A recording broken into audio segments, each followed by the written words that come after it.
running real rich. What's going on, you guys? In the cat eye, and this time we actually got a good test drive on it. I've been driving it for almost a week to work every single day. Roughly put about 80 miles on it, or I think 90 something miles on it. The transmission that we got from the donor truck. It's been driving great. It's been shifting great. Thank you, Tiger. I've named the truck Tiger because I am keeping it. This was supposed to be a flip, but fell in love with it. Kind of had given me a little issues here and there, little small stuff, but hey, it's gonna get fixed. So long story short, I drove it for a week. It drove fine. First, second, third, fourth, shifted all the time, sitting in traffic. Everything's working great. As you know, I changed the rear main seal. For some reason, it wasn't leaking before, now it's leaking. So I think I probably installed the rear main seal a little bit wrong. I didn't torque it right or something. So I might have to be doing a rear main seal in the future. But for now, I'm gonna send it. Do it until it starts pouring out because I don't feel like going back in there. So update on that, guys. I'm not perfect. I've been working on Fords all my life. GM is this is the first GM that I actually put a lot of work into. So, or like going like pretty deep. So I might have to do a rear main seal again in the future. But other than that, the truck's been driving great. Except on Friday, I've noticed my fuel economy has been really, really, really horrible. I know I have one back there also. That's a Vortec. Obviously, that's a 4.8. This is a 5.3. That one sucks on gas. This one sucks on gas too. But this one sucks on gas really bad. Like, why is this thing just drinking gas? I was like, I'm only doing a week commute. I take a week commute on that one to work, and from a full tank on a Sunday, by time Thursday, it's like at maybe 7/8, almost half. This one is already at a half, and it's Sunday. I stopped driving it on Friday because I was in traffic. I actually drove to work fine, got out of work, and long story short, started up, and it was just like started misfiring really bad. And I smelled it. It smelled like a really foul fuel mixture that got unburnt. So brought it home. I'll show you guys a video. I'll input the clip right now. It's running hella rich, like really rich. And I got mad at it. I'll be honest. I got mad at it. I red blinded. Bad. You know, I gave it the Italian little tune-up. And it kind of cleared it up. But the Italian tune-up, a lot of black smoke. Black smoke indicates it's very rich. So, first thing is, why is it running rich? Well, a cause of rich is lack of fuel, foul plugs, and possibly maybe something I've done while doing the transmission, because when I got it, it was not running rich. It was running good. I started doing it after the transmission. So first thing is I checked the air filter. Air filter is moderately okay, but I found tissue inside the air box. How did tissue get in there? I don't know. Old person probably put it in there. I don't know, maybe the mechanic put it in there to, you know, sabotage. You know how some crooked mechanics are. So there was tissue in the air box. I took tissue out. I removed the master flow sensor. Sorry I did not show you guys what I've done. This was during the day. I get home pretty late. I've been doing 10-hour days. So basically, I cleaned out the master flow sensor. It was filthy. Cleaned it out. Took apart the throttle body. Cleared out the throttle body. It was a bunch of gunk. So cleared that out. It ran a lot better. Did the Italian tune-up again. This time, not that much smoke. So that's a good sign. Now, I put the code scanner on it, and I'll input the picture right now. Code. Got 3 codes. One of them were there when I first got it. I know that's the charcoal canister in the back. You know, typical GM charcoal canisters that go bad. 2 new codes has arrived, and it indicated possibly what I've done. And what I did, I didn't tighten the header bolts because remember, they were rusted, they were bad, they were about to break. I didn't want to mess with it. So I got new hardware, I put it in, I tightened it. It's running a lot better. And then it's running a lot better. Long story short, I didn't do it on video. I will guide you guys how to do it. It's a pain in the ass, but I changed the spark plugs. It's not that bad on the driver's side. The first 3 on the passenger side, it's not that bad. But the one towards the back where the AC compressor, the AC canister is, you guys know what I'm talking about. It's not bad on the van. It sucks on this. The trick is, put up on a ramp, obviously. To take out the spark plug, you got to do it from the bottom, right?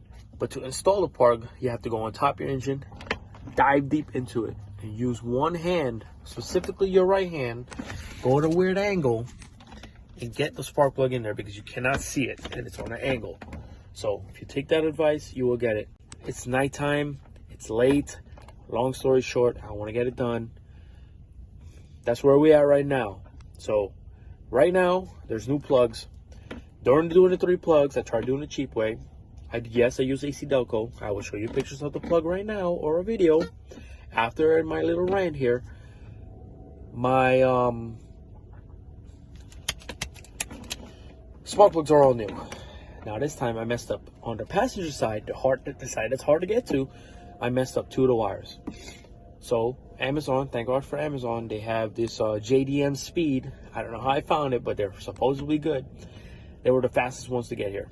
I ordered at 1 o'clock. It's out for delivery, so I'll get it in a few minutes. What I'm going to do now is go in the engine bay. We're going to remove all the wires. And then next clip, after I show you guys my spark plugs that I took out, we're going to be installing a new one. Going to delete the code, run it again, because I tightened the exhaust. Everything is sealed now completely. New hardware. And hopefully this thing runs better. If it does not, and it's still misfiring, and it's still running rich, I might have to be changing a crank sensor. And the problem is I don't have GM product, Diag stuff, and Wheeler stuff. I have Ford stuff. So it's going to be a little issue if I have to do a crank sensor, because that you have to re-diag. So guys, it's not a how-to, it's nothing. It's just a little update of the Cat Eye Chevy. Alright, so let's go remove those wires. Let's go show you the spark plugs. Let's wait for the new one. We'll reinstall it. And then we're going to go from there. Alright guys, so stay tuned. The video's not over yet. Oh, I changed the belt. The only thing I didn't do yet was the AC belt down there. So that's going to be next. But there's a new belt under. But as you can tell, passenger side, the easiest way to get to that spark plug back there, the last one back there, is from the top and put your hand in over here. Just to get your hand in right here. To get it out, you got to go from the bottom of the frame rail. So basically what we're going to be doing is removing the wires. See, I messed that one up. Remove this wire, boom. Remove this wire, boom.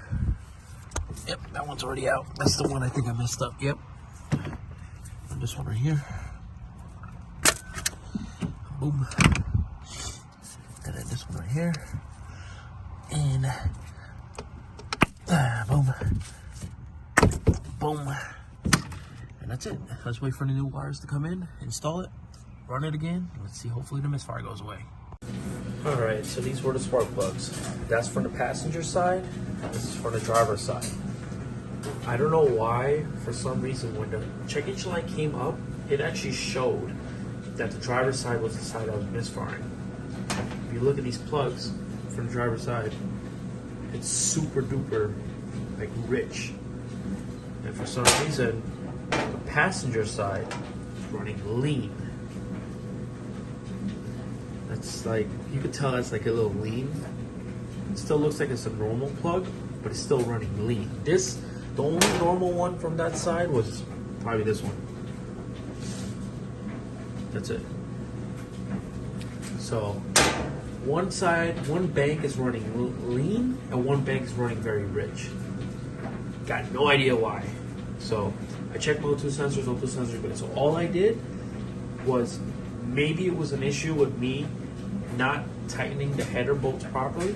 So I tightened everything up, changing out the spark plugs, as you can tell, and gonna get the wires. I'm waiting for the wires to arrive.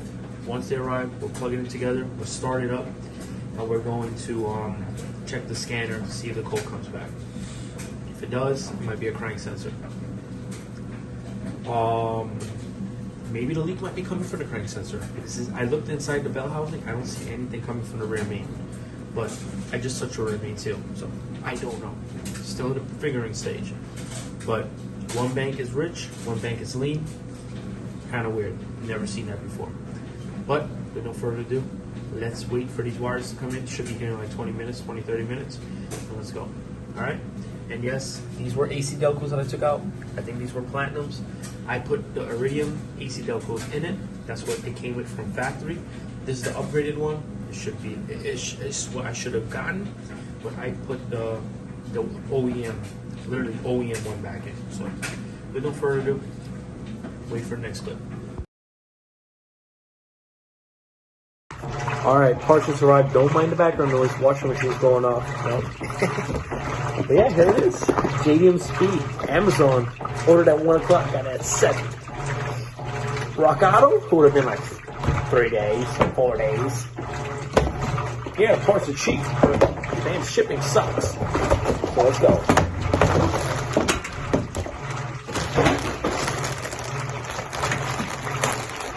I just hope this fixes it. Ooh, wow. Damn. If these work, I'm gonna upgrade my bands too. There's 8 of them. 2, 3, 4. One side. 1, 2, 3, 4. Cool thing is it has the heat shield for the manifold so it doesn't burn. Yeah, let's get to installing it and cross fingers the misfire goes away. Alright, so we're gonna do the easy side first. Let's do the driver's side. So obviously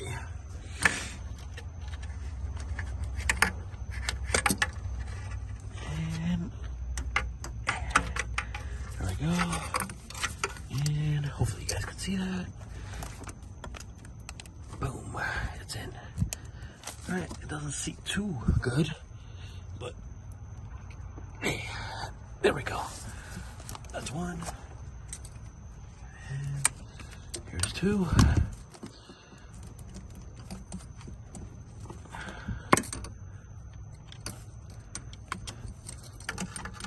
Okay, you guys get the idea. I'm gonna go hurry up. It's getting dark, as you can tell. Pretty dark. So yeah.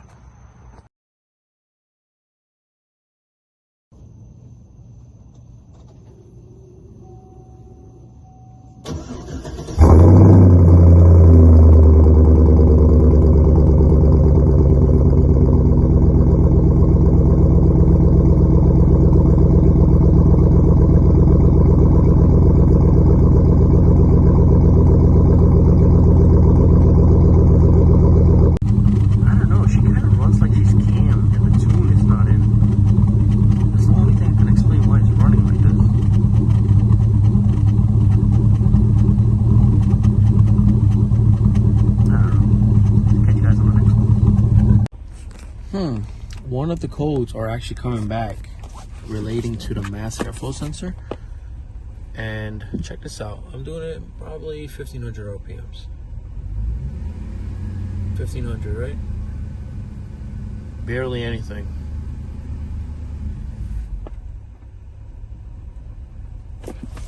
I'll show you guys a screenshot from my all data specific. I have all data, and yeah. I'm gonna clean it again. I'm gonna multimeter it and then go from there. So it could be mass airflow sensor issue, it could be a coil pack issue, or vice versa. You know what? Before disconnecting the coil packs, let's disconnect the mass airflow sensor real quick. That's gonna do. I'll find out later.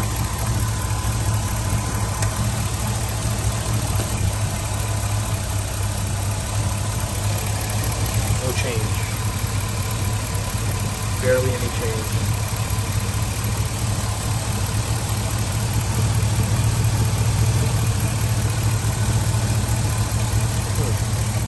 Okay, now we're back in.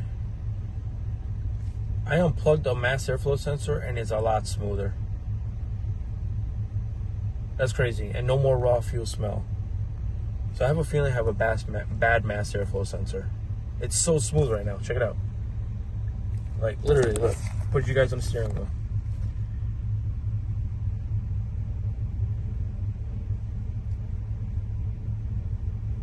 Literally. So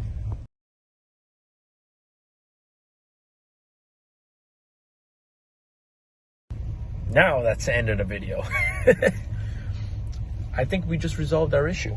Mass airflow sensor is coming back at 0.01 on the scanner, which is not good. Supposedly at 1500 RPMs, it's supposed to be reading about 9. That's what all data says. But I unplugged it, and it's literally not misfiring right now. It's literally running a lot better. So either me unplugging it probably just fixed it and like made the computer kind of recognize, hey, oh shoot, I have a mass airflow sensor, but it's running really good now. Like, it's smooth. So yeah, guys, thank you for watching. Subscribe, like, stay tuned for the next one.